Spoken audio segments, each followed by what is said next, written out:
नमस्कार।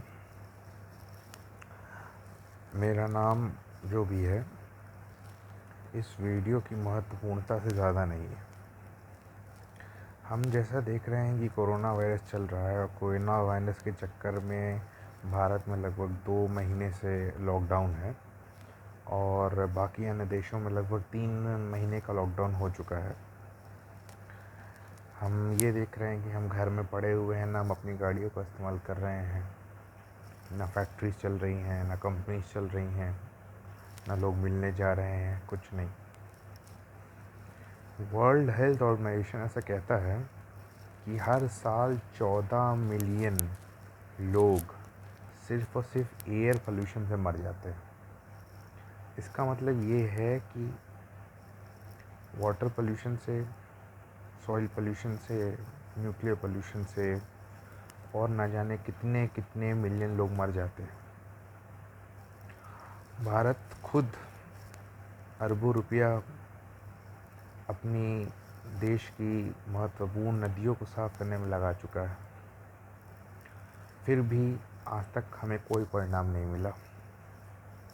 नदियाँ हमेशा गंदी ही रहीं, उनके अंदर के जो तत्व थे वो ख़त्म होते गए।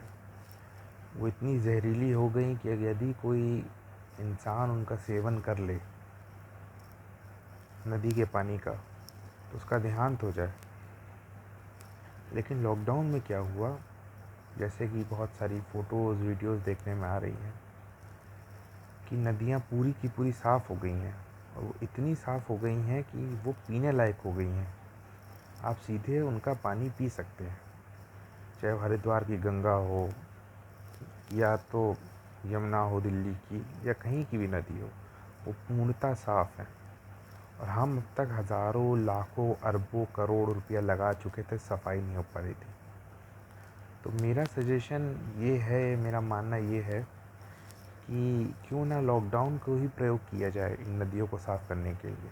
लॉकडाउन से नदियाँ साफ़ हो गई हैं, तो क्यों ना जिन जगहों पे बहुत ज़्यादा भीड़ है, नदियों में बहुत ज़्यादा नहाना है, वहाँ पे लॉकडाउन रखा जाए ऑल्टरनेटिव्स में, या 30 दिन में 15 दिन बंद रखा जाए उन जगहों को, जिससे कि इन नदियों को उभरने का, साफ़ होने का नेचुरली मौका मिले। हम अरबों रुपया लगा रहे हैं इनको साफ़ करने के लिए, लेकिन इस बात को सोचना ज़रूरी है कि जो अरबों रुपया हम लगा रहे हैं वो बचेगा भी। तो मान लीजिए टूरिज़्म से पैसा नहीं भी आता है, नदियों के या किसी और स्थलों के बंद होने से, पहाड़ों के बंद होने से, तो वो सारा पैसा तो हमें यहाँ से बच जाएगा। हमें अपने नदियों पर पैसा लगाने की ज़रूरत ही नहीं है। इसको सोचना चाहिए हमें, और धरती को एक और मौका देना चाहिए कि वो फिर से फूले, पनपे। और धरती को ही नहीं, धरती के अन्य जीवों को भी मौका देना चाहिए, क्योंकि भगवान ने सृष्टि की रचना इसीलिए की थी कि हर व्यक्ति, हर जीव जंतु भारत में या किसी भी अन्य देश में जितनी भी वस्तुएं हैं, उनका एक साइकिल से प्रयोग कर सके। वो साइकिल हमने ख़राब कर दिया पॉल्यूशन की वजह से, इन हैबिट्स की वजह से। तो बहुत ज़रूरी है कि दुनिया के सारे देश मिलकर सामने आएं और लॉकडाउन को प्रयोग करें आगे चल के भी, जिससे कि भारत में और अन्य देशों में पॉल्यूशन कम हो। जय हिंद।